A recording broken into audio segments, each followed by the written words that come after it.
नमस्कार, VIP news देख रहे हैं आप। मैं आपके साथ नुपुर सक्सेना। स्वागत है आपका जनसदन में। केंद्रीय माध्यमिक शिक्षा बोर्ड ने 10वीं और 12वीं का रिजल्ट जारी कर दिया है। आपको बता दें कि रिजल्ट घोषित होने के बाद कुछ छात्र तो खुश है और कुछ छात्र नाखुश है।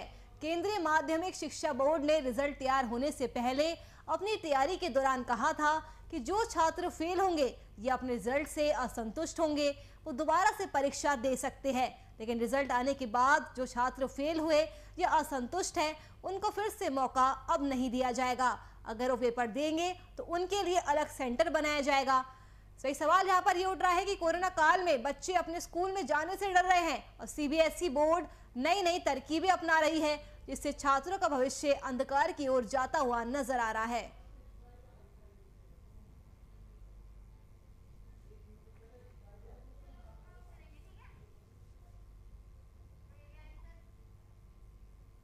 और इसी मुद्दे पर चर्चा करने के लिए आपको सीधा ले चलते हैं हमारे देहरादून स्टूडियो। नमस्कार, मैं हूं राकेश काला और आप देख रहे हैं वीआईपी न्यूज। आज की चर्चा का मुद्दा है सीबीएसई बोर्ड के 10वीं के रिजल्ट पर सवाल, और इसी विषय पर चर्चा करने के लिए खास मेहमान हमारे साथ बने हुए। आइए सबसे पहले उनका परिचय आपसे करा देते हैं। दिगंबर सिंह नेगी जी शिक्षाविद हैं। दिगंबर जी, वीआईपी न्यूज परिवार आपका स्वागत करता है आज की चर्चा में। और डॉक्टर सोहेब अंसारी जी, आपकी चर्चा में डॉक्टर अंसारी साहब आपका स्वागत है। अगर हम बात करते हैं 10th के रिजल्ट की, जिस तरीके से उत्तराखंड के परिप्रेक्ष्य में अगर हम बात करते हैं या पूरे भारतवर्ष के परिप्रेक्ष्य में बात करते हैं, तो 99.23% रिजल्ट रहा, जिसमें बालिकाओं ने बाजी मारी है। अब प्रश्न यहां पे भी उठते हैं कि जो 10वीं से एग्जाम देके 11वीं या 12वीं में आता है, 12वीं का रिजल्ट तो इस तरीके से वो आकलन कर लेते हैं कि चलिए 10th क्लास के परसेंटेज उनकी देख ली, 12वीं का रिजल्ट बना दिया। लेकिन 10th का रिजल्ट जब बनता है तो उसमें अमूमन कई स्कूलों में ऐसा हो जाता है कि जो बच्चा 8th 9th में ट्यूशन नहीं पढ़ता उसको अमूमन बहुत अच्छे नंबर नहीं दिए जाते, और जो बच्चा ट्यूशन पढ़ लेता उसको अच्छे नंबर दे दिए जाते हैं। तो वो आकलन करने में कहीं ना कहीं प्रश्न चिन्ह लग जाते हैं। सबसे पहले दिगंबर सिंह जी, आपके पास मैं आना चाहूंगा। जिस तरीके से अगर हम बात करते हैं कि देहरादून में सीबीएसई के 13 रीजन को मिलाकर, उत्तर प्रदेश के 8 जनपदों को मिलाकर ये देहरादून रीजन के पास है। इसमें से लगभग अगर हम बालिकाओं की बात करते हैं तो बालिकाओं ने बहुत अच्छा रिजल्ट यहाँ पे अपना प्रोड्यूस किया है। लेकिन फिर भी कई सारे प्रश्न ये खड़े हो रहे हैं कि कोरोना काल में जो बच्चे बहुत अच्छे नंबर ला सकते थे, बहुत अच्छे अपनी परसेंटेज को इंप्रूव कर सकते थे, वो संतुष्ट नहीं है। हालांकि गवर्नमेंट ने कहा कि उनके लिए ओपन विंडो सिस्टम रखा गया है, 15 अगस्त के बाद वो अपना एग्जाम दे सकते हैं, लेकिन सेल्फ सेंटर नहीं होगा। दिगंबर जी, सबसे पहले 10वीं कक्षा के उन सभी विद्यार्थियों को और उनके माता पिताओं और गुरुजनों को बधाई देना चाहूंगा कि वो इस महामारी के कालखंड में भी उन्होंने अपनी पढ़ाई पे पूरा फोकस किया और एक बहुत अच्छा रिजल्ट उन्होंने इतनी छोटी उम्र में, जिस समय की टीनेज स्टार्ट हो रही होती है, बच्चा बहुत ही छोटा होता है और उसके पास जब स्कूल जाने की बाध्यता ना हो और घर में रह करके ऑनलाइन पढ़ाई करना हो, और जिसके साथ बहुत सारे जो है उसके फोकस को डिस्ट्रैक्ट करने की चीजें साथ में जुड़ी रहती हैं, ऐसी परिस्थिति में भी और भय का वातावरण, बीमारी का, दूसरी ओर घर परिवार में पिता की नौकरी की असुरक्षा, माता पिता की बीमारी के प्रति असुरक्षित भावना, अपने करियर के प्रति असुरक्षा की भावना, इन सब प्रकार के दबावों से वो झेलते हुए भी 14 साल 15 साल के बच्चों ने इतना बेहतरीन रिजल्ट आज देश को दिया है। इस पर पूरे देश को गर्व है कि हमारे नौनिहाल बहुत योग्य हैं और उनका शिक्षा के प्रति पूरी जागरूकता है, अपने भविष्य को लेकर के वे जागरूक हैं और उनके ही कंधों पर इस देश का भविष्य टिका हुआ है। बिल्कुल।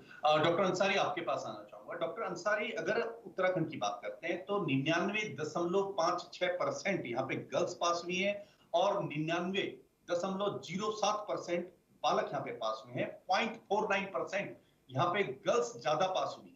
कहीं ना कहीं उन्होंने प्रूव कर दिया कि हम इस देवभूमि तपोभूमि की बेटियां हैं। चाहे पहाड़ में चढ़ने की बात हो, बछेंद्री पाल की हम बात करते हैं, या अच्छे नंबर लाने की बात हो, तो बेटियों ने यहाँ पे परचम लहराया है। लेकिन बार बार प्रश्न वही खड़े हो रहे हैं कि जो बच्चे पास नहीं हो पाए उनके लिए सीबीएसई क्या हल निकालेगा। डॉक्टर अंसारी। पहली तो मेरी सभी बच्चों को शुभकामनाएं। अच्छा रिजल्ट हमारा रहा है और बच्चों ने इस कोविड काल में जो है बहुत सारी विपरीत परिस्थितियों के बावजूद इतना अच्छा रिजल्ट ऑनलाइन रह करके दिया है। और खासकर मैं बालिकाओं की बड़ी तारीफ करना चाहूँगा कि बालिकाओं के ऊपर डबल भार होता है, पढ़ाई के अलावा भी घर में बड़ा उनके ऊपर रहता है भार, उसके बावजूद उन्होंने इतना अच्छा रिजल्ट दिया, उसके लिए बहुत बहुत शुभकामनाएं। बिल्कुल दिगंबर जी आपके पास आना चाहेंगे। दिगंबर जी, हम उत्तराखंड के बारे में बात कर रहे हैं। 610 सीबीएसई के हाई स्कूल यहाँ पे उत्तराखंड में है, जिसमें से 300 देहरादून के अंदर है। बेटियां बहुत अच्छा नंबर लाती हैं, लेकिन उसके साथ साथ एक प्रॉब्लम यह भी आ गई है कि 4 स्कूलों के रिजल्ट अभी सीबीएसई ने रोके हैं। उसका कारण यह है कि उन्होंने जो फॉर्मूला था उसमें कुछ गलती कर दी, जिस कारण से 390 छात्रों का भविष्य अभी अधर में है। हालांकि सीबीएसई का कहना है कि एक हफ्ते के अंदर जब स्कूल अपनी भूल को सुधार कर लेगा, एक हफ्ते के अंदर, 7 दिन के अंदर उनके रिजल्ट को भी डिक्लेयर कर दिया जाएगा। आपको इसको किस नजरिए से देखते हैं दिगंबर जी? ये सीबीएसई हिंदुस्तान की ही नहीं बल्कि विश्व की माध्यमिक शिक्षा की सबसे अग्रणीय संस्थानों में से एक है, और जो कि अपने को ग्लोबली अपडेट करती रहती है, इसमें कोई दो राय नहीं है। और इस पैटर्न को हम बहुत बड़ी बात से जानते हैं कि ये आज से नहीं, आज से लगभग 10 साल से ये चला आ रहा है कि बच्चे का इवेल्युएशन बेस और जो है उसका रिजल्ट आ रहा है। अब रेक्टिफिकेशन का दौर चला गया, ठीक है। अब जो है बालक की क्रिएटिविटी से लेके, उसकी पर्सनालिटी से लेके, उसका एक्सपोजर से लेकर के, उसकी फिजिकल एक्टिविटी से लेके, हर चीज का एक पैमाना सीबीएसई ने बनाया और टाइमली हर क्वार्टरली उसके पास हर स्कूल अपना डाटा भेजता है। जिन स्कूलों की आप बात कर रहे हैं, शायद उन्होंने उस डाटा को, उस फॉर्मेट को सही प्रकार से नहीं समझ पाए होंगे, उनमें कोई मानवीय त्रुटि हो सकती है, क्लरिकल मिस्टेक हो सकती है। और क्योंकि सीबीएसई का जो सिस्टम है वो बहुत ही अपग्रेडेड है, बहुत उसका जो डाटा साइंस है बहुत अच्छी है, और उस पर हमें बहुत गर्व भी है कि भाई जो है वो बहुत अच्छा फोकस वे में काम करते हैं, बहुत टाइम बाउंड होकर काम करते हैं और अपने को रेगुलर अपग्रेड करते हैं टेक्नोलॉजी वाइज भी। और निश्चित रूप से उन्होंने इस गड़बड़ को पकड़ा है। ये भी बहुत सराहनीय बात है कि ऐसे दौर में जहाँ पर लोग निश्चित भी करते हैं, हमने देखा कि कोरोना काल में किस प्रकार से लोगों ने जो है एक जो है ये जो ऑक्सीजन कंसंट्रेटर जो 10-12 हजार का आता है, इसको 45 हजार में बेचा है, ठीक है ना। इसी प्रकार से स्कूलों में भी कुछ लोग निश्चित रूप से इस कुछ ऐसे लोग हैं जो कि मतलब गड़बड़ करने की उन्होंने कोशिश की होगी।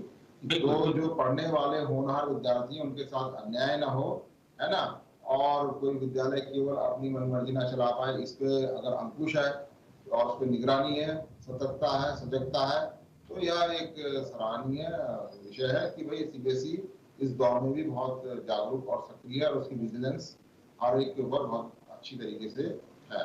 बिल्कुल। डॉक्टर साहेब आपकी तरफ रुख करना चाहूंगा। डॉक्टर साहेब, जिस तरीके से अभी दिगंबर सिंह जी ने कहा कि एक सिस्टम है सीबीएसई के पास, central board of secondary education के पास, कि किस तरीके से बच्चों को मार्क्स देने हैं, उसमें ऐसा नहीं हो सकता कि कोई भी स्कूल अपने बच्चों को ज्यादा नंबर दे दे। उसका उन्होंने जो सॉफ्टवेयर बनाया है, अगर पिछले 3 साल का वो रिजल्ट देखते हैं, अगर किसी ने ज्यादा नंबर दिए तो वो अपलोड होगा ही नहीं, या किसी ने कम नंबर दे दिए तो भी अपलोड नहीं होगा। उस क्राइटेरिया के अंदर नंबर देने, जैसे उन्होंने कहा है कि 20 नंबर जो है आंतरिक मूल्यांकन यानी इंटरनल असेसमेंट के होंगे, 10 नंबर उनके मासिक परीक्षा के होंगे, 30 नंबर उनके अर्धवार्षिक या मिड टर्म एग्जाम जिसको हम कह सकते हैं उसके होंगे, और 40 नंबर प्री बोर्ड के होंगे। ये डाटा उन्होंने सेट किया है, उसके हिसाब से बच्चों को नंबर दिए गए हैं। बहुत सटीक तरीके से सीबीएसई ने ये सॉफ्टवेयर बनाया है, लेकिन फिर भी उसके बावजूद 4 स्कूलों के बच्चे जो 390 हैं वो रह जाते हैं, उनका रिजल्ट एक हफ्ता लेट आता है। कहीं ना कहीं उनमें भी उत्सुकता है। हालांकि रिजल्ट आने के बाद कई लोगों ने सोशल मीडिया के थ्रू बधाइयां देनी शुरू कर दी हैं, कांग्रेचुलेशन एक दूसरे को कर रहे हैं कि चलिए आप अगली क्लास में आ गए। कोरोना काल में हालांकि ऐसा नहीं है कि सीबीएसई ने जिन्होंने मेहनत नहीं की वो भी पास हो गए, जिन्होंने मेहनत की या नहीं की दोनों पास हो गए, ऐसा नहीं है। उसका डाटा उन्होंने बनाया, सॉफ्टवेयर बनाया, स्कूल से पूरा डाटा मांगा गया, उसके हिसाब से बच्चों को नंबर दिए गए। फिर भी सीबीएसई ने एक ऑप्शन दिया है कि जो लोग अपने नंबरों से वेल सेटिस्फाइड नहीं है वो अप्लाई कर सकते हैं और 16 अगस्त से उनके एग्जाम हो सकते हैं। बस शर्त है कि सेंटर उस स्कूल में नहीं होगा। लेकिन बड़े प्रश्न यहां भी खड़े होते हैं कि अगर सेंटर सेल्फ सेंटर नहीं देते, किसी और स्कूल में सेंटर होता है, तो माना 1000 बच्चे उस सेंटर में जा रहे हैं तो 1000 पेरेंट्स उनको लेने बाहर खड़े होंगे, तो 2000 की संख्या हो जाएगी और सोशल डिस्टेंसिंग किस तरीके से मेंटेन होगा? डॉक्टर सोहेल। सर, इसमें मैं थोड़ा सर से जो है थोड़ा सा डिफरेंस फील करता हूँ इसके अंदर कि जिस तरह की सीबीएसई का बात आता है, सीबीएसई माध्यमिक शिक्षा की एक बहुत बड़ी ऑर्गेनाइजेशन है और बहुत सिस्टमेटिक ढंग से चलती है। जिस तरह से जिन बच्चों का रिजल्ट रोका गया है, जिस क्राइटेरिया के ऊपर रोका गया है, मेरा उसमें एक सजेशन था कि ये आप रिजल्ट देने से पहले भी वो क्राइटेरिया जिन स्कूलों को गए हैं उनसे आप प्रॉपर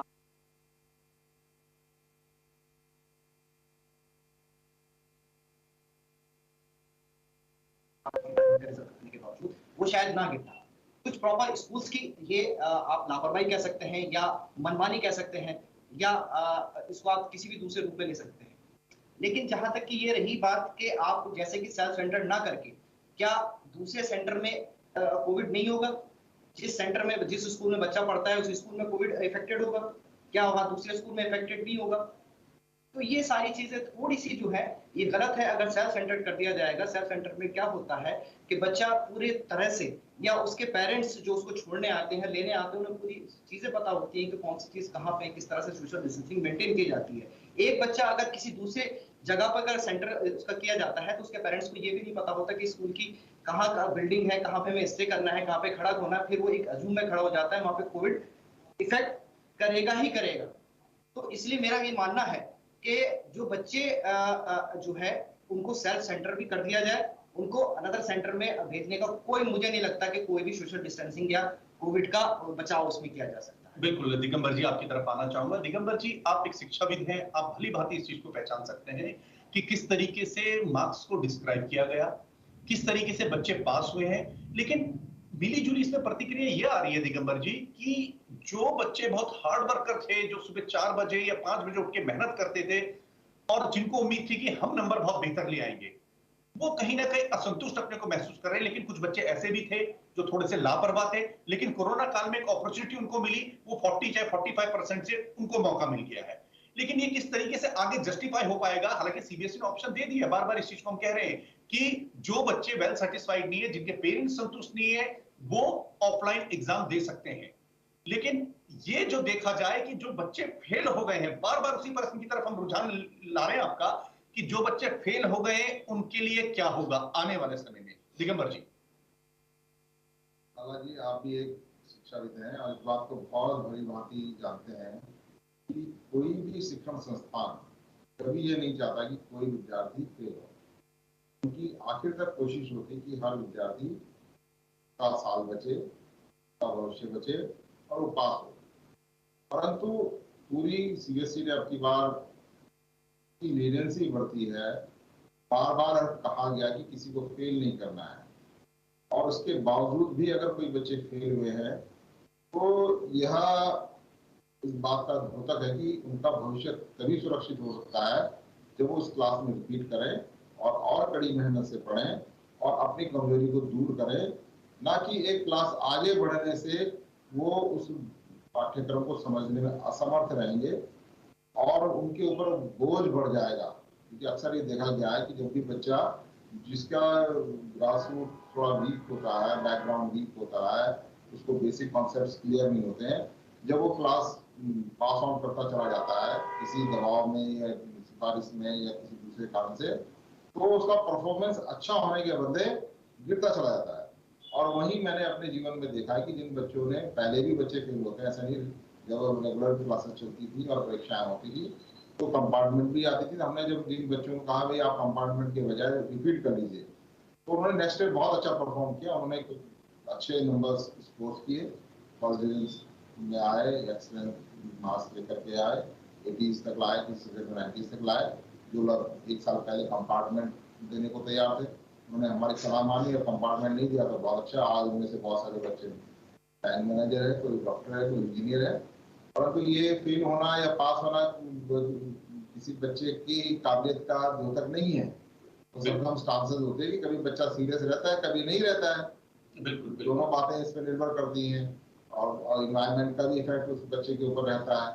तो और ये भी कोई बहुत जरूरी नहीं कि जो 4 बजे उठ के मेहनत करता है वो अच्छे नंबर लेके आएगा, जो क्लास में बहुत स्मार्ट बन के जाता है वो अच्छे नंबर लेके आएगा।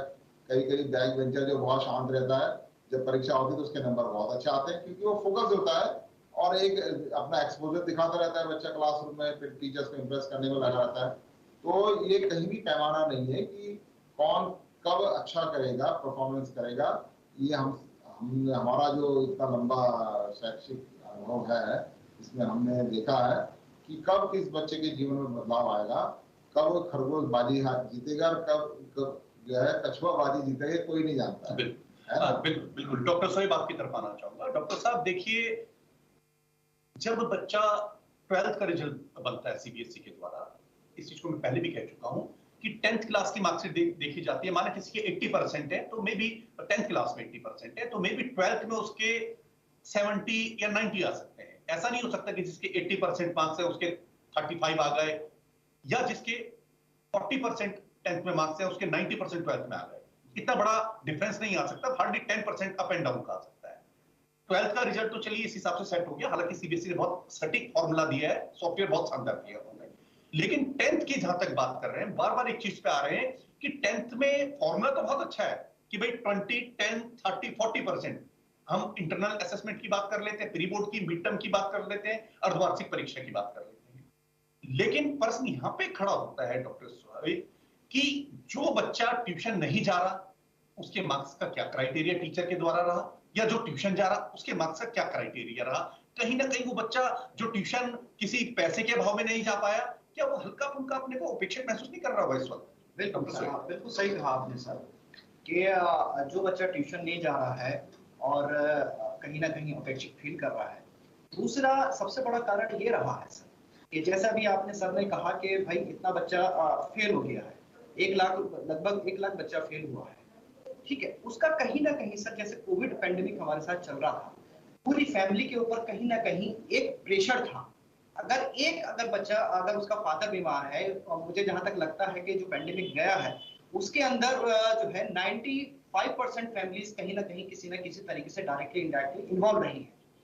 वहाँ एक साइकोलॉजी जो होती है बच्चे की या पेरेंट्स की जो साइकोलॉजी होती है, उसमें किताब या उसका एक घर के अंदर ही 10-10 घर बन गए हैं।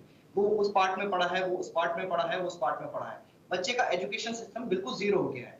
बहुत सारे बच्चे जो है प्री बोर्ड भी नहीं दे पाए इसी वजह से। बहुत सारे बच्चे जो है ना प्री बोर्ड दे पाए, ना उनकी उस तरह से तैयारी हो पाई। जो 17,000 बच्चे या 1 लाख बच्चे जो काउंट करे जा रहे हैं, तो उन बच्चों को भी उस क्राइटेरिया में रखना चाहिए था कि कहीं ना कहीं उनकी परफॉर्मेंस को लेकर के, पुरानी परफॉर्मेंस को लेकर के, 1 साल पहले की या 2019 की परफॉर्मेंस को लेकर के उन्हें कहीं ना कहीं उनको जो है रिजल्ट में कहीं ना कहीं शामिल करना चाहिए। बिल्कुल बिल्कुल। दिगंबर जी आपके पास आना चाहूंगा। दिगंबर जी, जैसे बोर्ड का एग्जाम ना होगा, 12th क्लास का जो बच्चा है उसका रिजल्ट आया, वो 10th क्लास का एग्जाम दे चुका था, उसे पता था बोर्ड के एग्जाम में कैसे जाते हैं। पहले दिन जब अननोन स्कूल में जहां सेंटर पड़ा होता है, एक दिन पहले कई बच्चे जाते हैं, कई बच्चे उसी दिन जाते हैं, अपना रोल नंबर ढूंढते हैं। रोल नंबर जब ढूंढते हैं तो कहीं ना कहीं उनको टेंशन रहती है। एग्जाम सेंटर में जब अपनी सीट पे बैठते हैं तो हाथ में कंपन होती है। नेचुरली आपने भी कभी एग्जाम दिए होंगे, हमने भी कभी एग्जाम दिए हैं। घबराहट होती है, अननोन टीचर वहां पे आते हैं, डर रहता है, बार बार अपना पेन चेक करते हैं कि कहीं हमारा पेन घर तो नहीं रह गया, कोई चीज रोल नंबर हमारा घर तो नहीं छूट गया। क्योंकि जब बच्चा स्कूल में बैठ के एग्जाम देता है तो कंफर्टेबल फील करता है। अगर पेन नहीं लाया, खो गया, टूट गया, तो उसे पता है अपने साथियों से मांग लेंगे, अपने क्लासमेट से मांग लेंगे, टीचर से रिक्वेस्ट कर लेंगे। लेकिन अननोन स्कूल में ये सारी चीजें आती हैं।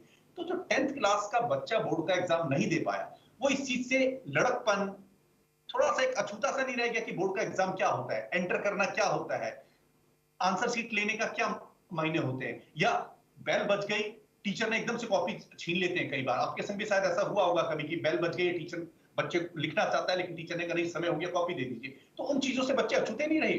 दिगंबर जी। हालांकि आपने बहुत मनोवैज्ञानिक विषय को उठाया है, और ये जो बाल जीवन का पहला अनुभव है, इसका एक बड़ा इंतजाम होता है, इसके प्रति बड़ी उत्सुकता है। बोर्ड की परीक्षा को लेकर के रात भर जा करके जब परीक्षाएं नजदीक आती हैं, बच्चे तैयारी करते हैं। निश्चित रूप से बच्चे इससे महरूम रहे हैं। इसके लिए जो लोग दोषी हैं उनमें से एक तो जो संस्थाएं देश के अंदर जिन्होंने शिक्षा के साथ खिलवाड़ किया, तो सुप्रीम कोर्ट गए विद्यार्थियों के नाम पर कि परीक्षाएं नहीं होनी चाहिए, जिन्होंने रेगुलर क्लासेस चलने का विरोध किया, और जब परीक्षाएं नहीं हुई तो वो चिल्लाने लगे कि परीक्षाएं क्यों नहीं हुई। अब रिजल्ट आया तो अब वो चिल्लाने के रिजल्ट इस प्रकार से क्यों दिया। भाई जब आप खुद सुप्रीम कोर्ट गए हैं कुछ बच्चों को लेकर के, देखिए 10वीं और 12वीं का बच्चा कभी सुप्रीम कोर्ट का दरवाजा स्वयं तो खटखटा नहीं सकता है। ये तो कोई ऑर्गेनाइजेशंस हैं जिन्होंने जानबूझ के इस काम को किया है। और क्या 10वीं और 12वीं के बच्चे पूरे 1.5 साल तक घर के अंदर ही थे? क्या वो पार्टियां नहीं मना रहे थे, बर्थडे पार्टीज नहीं मना रहे थे? क्या वो सड़कों में खुले नहीं घूम रहे थे? तो स्कूल न जाना, परीक्षा को रोकना कि इससे कोरोना फैलेगा, और उसके लिए कानून का सहारा लेने वाले जो लोग थे वो इस बात के लिए ज्यादा दोषी है परस्पर सीबीएसई ने तो लास्ट तक कोशिश की कि वही परीक्षाएं हों, एक वातावरण बने कंपटीशन का, क्योंकि ये बच्चे की पहली सीढ़ी, जैसे 2.5 साल का बच्चा पहली बार स्कूल जाता है तो ये कंपटीशन की पहली फीलिंग जो है उसको 10th क्लास नहीं आती है। वो 10th में पहुंचता है तो फर्स्ट टाइम वो एक नेशनल लेवल का कंपटीशन फेस कर रहा होता है, केवल अपनी क्लासरूम से बाहर निकल करके वो एक बोर्ड के कंपटीशन में आ रहा था जहाँ पे 10 लाख के लगभग बच्चे बैठते हैं, उनके बीच में उसकी प्रतिभा का मूल्यांकन होता है। उस सबसे बच्चा महरूम रह गया है। और मैं उम्मीद करता हूं कि भविष्य में ईश्वर को नहीं दोहराएंगे, ये इस स्थिति में बदलाव लाएंगे ताकि जो है हमारी बच्चों की रेगुलर क्लासेस चल सकें, देश के होने वालों की वो परीक्षा दे सकें, अपना मूल्यांकन कर सकें, देश दुनिया के सामने प्रतियोगी परीक्षाएं देने के काबिल बन सकें, उनका हौसला बढ़े, उनका कॉन्फिडेंस लेवल बढ़े, उनकी प्रतिभा का विकास हो, वे अपनी कमजोरी का मूल्यांकन कर उनको दूर करने में सक्षम बने। इसी के लिए परीक्षाएं होती हैं और समय समय परीक्षाओं का होना बहुत आवश्यक है, बहुत जरूरी है। और मैं बिल्कुल डॉक्टर सोहेब रुख आपकी तरफ करना चाहूंगा। डॉक्टर सोहेब देखिए, आईसीएसई स्कूल की बात करते हैं, आईसीएसई वहां सेल्फ सेंटर होता है। उत्तराखंड जब यूपी में था तो सेंटर अदर स्कूल में हुआ करता था, या CBSE central board of secondary education की हम बात करते हैं, सेंटर दूसरे स्कूल में होता है। अब फर्क ये आ जाता है, जिसको मैं पहले भी दोहरा चुका हूं, कि अपने स्कूल में एग्जाम देना और दूसरे स्कूल में जाके एग्जाम देना, उसमें बड़ा फर्क आता है। क्योंकि आईसीएसई स्कूल में जो है जूलियस सीजर पढ़ाई जाती है, हमारे यहाँ रानी लक्ष्मी बाई पढ़ाई जाती है। अगर हम सीबीएसई या उत्तर प्रदेश के बोर्ड की बात करते हैं या स्टेट बोर्ड उत्तराखंड बोर्ड की बात करते हैं। लेकिन अब फर्क यहाँ पे यह आ जाता है कि जब बच्चा एग्जाम सेंटर में गया ही नहीं, उसको पता ही नहीं कि देखिए, अगर स्टेट गवर्नमेंट की बात करते हैं, यूपी के टाइम पहले ऐसा भी होता था कि जिस बच्चे ने यूनिफॉर्म में चला गया, ठीक है, एग्जाम में बैठ गया, बिना यूनिफॉर्म के चला गया, वो भी एग्जाम देने के लिए बैठ गया। लेकिन सीबीएसई बोर्ड में अब ऐसा है कि जो बच्चा बिना यूनिफॉर्म के थोड़ा कहीं ना कहीं टीचर टोका टाकी करती है। ड्रेस होने का रीजन ये भी होता है कि ताकि इजीली उसको दूसरे स्कूल के टीचर पहचान ले कि हाँ ये किस ग्रुप का बच्चा है, किस स्कूल को बिलोंग करता है। बहुत ज्यादा पूछताछ नहीं करते उसमें। कई बार बच्चा एडमिट कार्ड घर भूल जाता है, कई बार ऐसे केस हुए कि बच्चा रास्ते में चल रहा था, एडमिट कार्ड खो गया। हालांकि सीबीएसई ने उसको एक पैटर्न किया था कि फटाफट उसके पेरेंट्स स्कूल जाएंगे, वहां से फॉर्म करवाएंगे और एक डुप्लीकेट एडमिट कार्ड स्कूल को अथॉरिटी थी कि वो जारी कर सकता है। जो सेल्फ सेंटर है उनके संग ये प्रॉब्लम नहीं आती। लेकिन बच्चे बार बार इस चीज को मिस नहीं करेंगे कि इस कोविड काल में हमने एक बहुत बड़ी चीज खो दी, क्योंकि जिंदगी में मैक्सिमम बच्चों की लाइफ में 10th का एग्जाम 12th का एग्जाम पहली बार ही आता है। तो वो कहीं ना कहीं पार्ट एजुकेशन को उनकी लाइफ से मिस हो गया है। डॉक्टर सोहेब बिल्कुल सही कहा सर आपने कि जैसे कि अभी सीबीएसई ने जो पैटर्न बनाया है, जिस तरह से कि रिजल्ट आया है, अभी रिजल्ट आने के बाद उन्होंने जो एक क्राइटेरिया रखा है कि भाई जो बच्चे मार्क्स इंप्रूव करना चाहते हैं, जो बच्चे मार्क्स इंप्रूव करना चाहते हैं वो अपना दोबारा जो है एग्जाम दे सकते हैं। इसी तरीके से जब बच्चे वो एग्जाम दे सकते हैं, तो इसी तरीके से अगर सीबीएसई को लोगों से, जो अभी सर ने कहा कि भाई कुछ सारी ऑर्गेनाइजेशन है जिसने कोर्ट का सहारा लेकर के जो है ये सारी चीजें ऑफलाइन होने की जगह इस तरह का रिजल्ट आने पे मजबूर कर दिया गवर्नमेंट को। सीबीएसई अपने पैटर्न पे चल रहा था, तो कहीं ना कहीं इस चीज को स्टूडेंट बिल्कुल मिस करेगा। और सेल्फ सेंटर अब जो चीज हो गई है वो तो आगे नहीं पूरी की जा सकती, लेकिन ये है कि जो सेंटर्स हैं जो अब एग्जाम कराने की कोशिश की जा रही है उसको सेल्फ सेंटर कर दिया जाना चाहिए, क्योंकि बच्चा अपने उससे वाकिफ है, अपनी उससे, जैसे आपने कहा कि अगर पैन खोया गया या अगर आपका रोल नंबर नहीं है या किसी तरह से कोई चीज बच्चे को अवेलेबल नहीं हो रही, तो वो एक माहौल, अपने घर सा माहौल फील करता है अपने स्कूल में, अपने सेंटर में किस तरह से का फील करता है, उसके टीचर के साथ जो एक रिलेशनशिप होती है, बॉन्डिंग होती है, वो बहुत इजी गोइंग होती है। अगर वो दूसरे सेंटर में जाता है तो पहली बार वो फेस करेगा, फेस करने के बाद वो दूसरे तरीके के चेहरे देखेगा, जहां अगर उसको कोई प्रॉब्लम भी है तो इजीली वो फेस नहीं कर पाएगा। कहीं ना कहीं एक साइकोलॉजिकली डिप्रेशन में वो बच्चा वहां पे जाएगा, या उसका पेपर उसको नहीं कर पाएगा। इस तरह का क्राइटेरिया। दूसरा ये मैं कहना चाहूंगा सर कि जिस तरीके से अभी जो इन लोगों ने जो सप्लीमेंट्री का जो एक वो दिया है कि भाई जो बच्चे सेटिस्फाई नहीं है अपने एग्जाम से, कि वो दोबारा दे सकते हैं, उन लोगों को इन्होंने इतना कम टाइम दिया है। आप 15 अगस्त से सितंबर के बीच में 15 दिन के अंदर अगर आपके पास एक सब्जेक्ट है, मान लिया आप एक सब्जेक्ट में इंप्रूव करना चाहते हैं, तो 15 दिन चलिए मान लेते हैं कि कहीं ना कहीं ठीक है, 15 दिन में तैयारी की जा सकती है। जो बच्चा इतने दिन से कोविड के सिस्टम को लेकर के पढ़ाई नहीं कर रहा, वो 4 सब्जेक्ट्स में अपना इंप्रूवमेंट करना चाहता है, वो किस बेस पे अपने 4 सब्जेक्ट तैयार करेगा 15 दिन के अंदर? बिल्कुल बिल्कुल बिल्कुल ठीक कहा डॉक्टर शोएब आपने। दिगंबर जी, डॉक्टर शोएब, आप दोनों ने आज की चर्चा में भाग लिया है, वीआईपी न्यूज इसके लिए आपका शुक्रिया करता है। हम बात करते हैं उत्तराखंड की 99.23% यहाँ का रिजल्ट आता है। 13 देहरादून के और 8 जनपद उत्तर प्रदेश के मिला के देहरादून का जो रीजन है, इसमें बहुत बेहतर रिजल्ट यहाँ पे निकल के आता है। यहाँ पे लड़कियां 99.56% बेटियां पास होती हैं और 99.07% बॉयज पास होते हैं। 0.49% से बेटियां आगे निकल जाती है और कहीं ना कहीं वो प्रूव कर देती है कि हम इस देवेश्वर भूमि की, हम तपोभूमि की बेटियां हैं और बहुत अच्छा रिजल्ट आती है। उन सभी अभिभावकों को बहुत बहुत शुभकामनाएं जिनके बच्चे इस सीबीएसई बोर्ड के एग्जाम में पास हुए। देखते रहिए वीआईपी न्यूज। नमस्कार।